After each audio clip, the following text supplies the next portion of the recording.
안녕하세요. 행복씨앗입니다. 오늘도 시장을 정리하면서 하루를 마무리하는 시간을 가져볼까 합니다. 오늘 우리 시장은 코스피도 코스닥도 상승 마감했습니다. 코스피는 0.87%, 그리고 코스닥은 0.88% 상승 마감했습니다.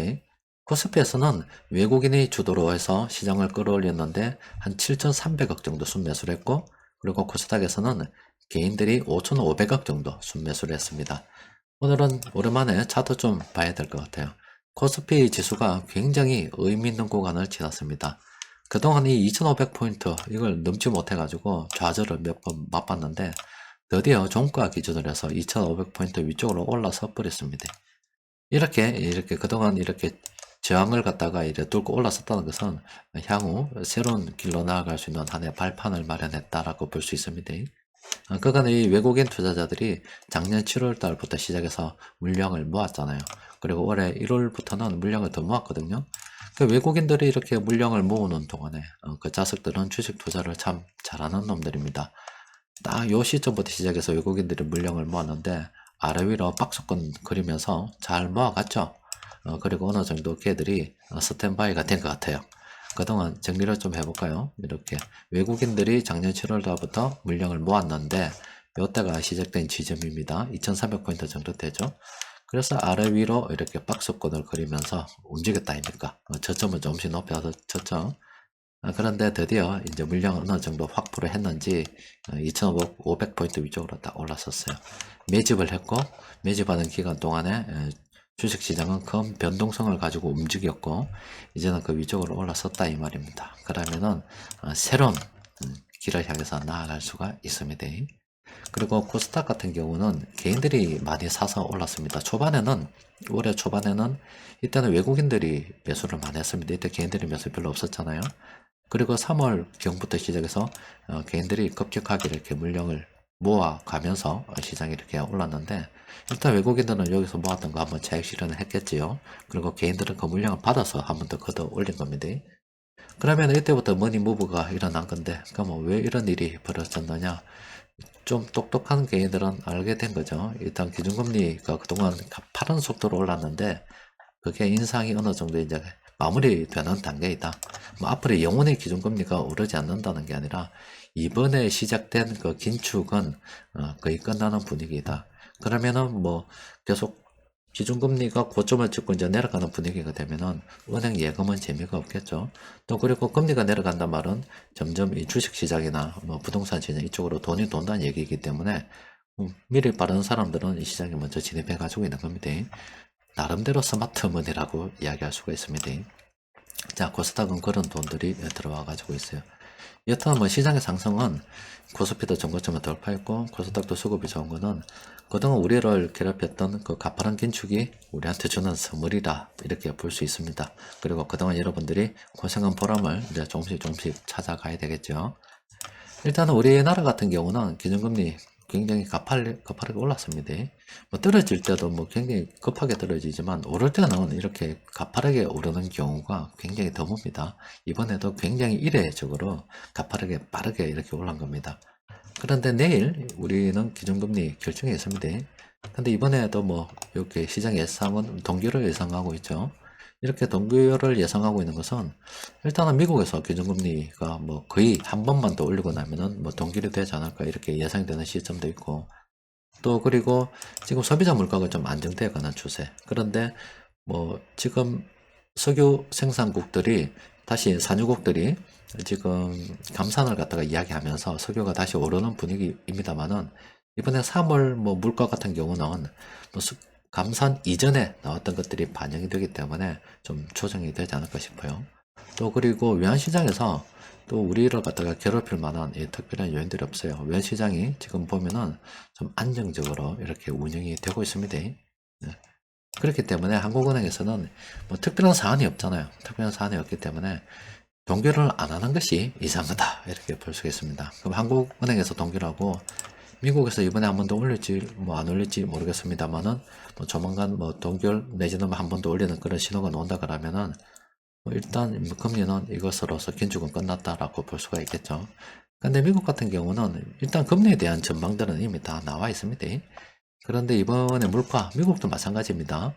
이번에 뭐 굉장히 높은 지표하고 비교가 되기 때문에 좀 유리한 것도 있고, 또 석유 가격이 그동안 떨어지는 가운데 집계가 되는 것이라서 시장에서는 한 5.2% 정도 예상을 하고 있습니다. 그 물가가 이렇게 안정돼 가는 분위기잖아요.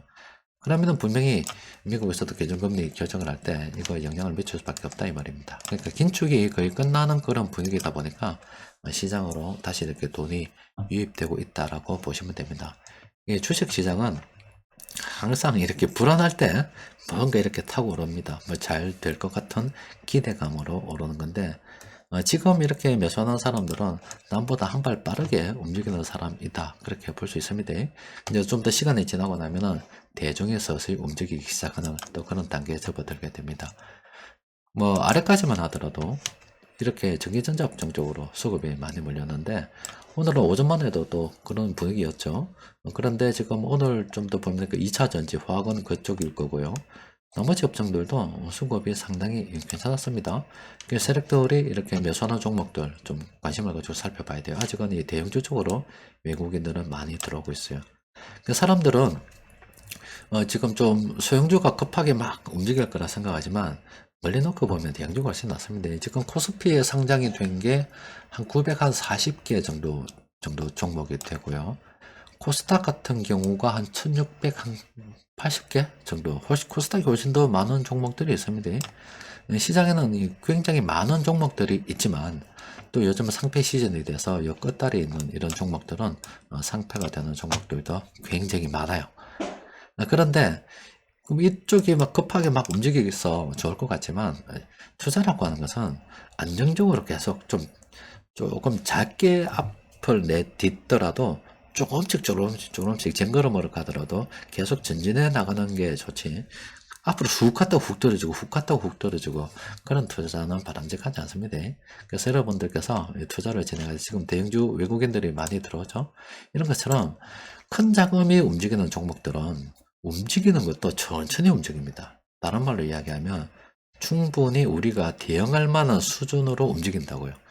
좀 이상하네 하면은 좀 더 지켜보고서, 이래 하구나 해서 우리가 충분히 팔 만한 시간이 있는데, 이 소형주들은 뭐 시가총액이 얼마 되지 않기 때문에 돈이 쑥 들어갔다가 쑥 나가면 너무 가파르게 움직여서 적절하게 생각할 시간도 없어요. 그리고 오르고 내리는 게 꼭 이렇게 너무 급하게 움직여서 대응하기가 굉장히 힘듭니다. 그래서 여러분들이 투자를 진행할 때 주식시장은 수많은 이렇게 종목들이 있지만, 그래도 이 코스피 상위 종목, 또 그리고 뭐 굳이 이야기한다면 뭐 대형주 한 100개 아니면 코스피 200 종목 안쪽으로, 또 그리고 코스닥 같은 경우도 한 코스닥 30이나 아니면 코스닥 50 안쪽으로 이 종목들이 우리 투자 대상이 돼야 되지, 뭐 나머지 종목들에 이렇게 굳이 투자할 필요 없습니다. 이런 종목도 굳이 하려 그러면 그냥 알바 뭐 대만 되고 말만 말고 없어도 되는 막 그런 쪽으로 투자하는 건데, 근데 사실은 그것도 권하지 않습니다. 아르바이트에서 한 발 두 발 뭐 해보고 그러다가 좀 좋은 게 나면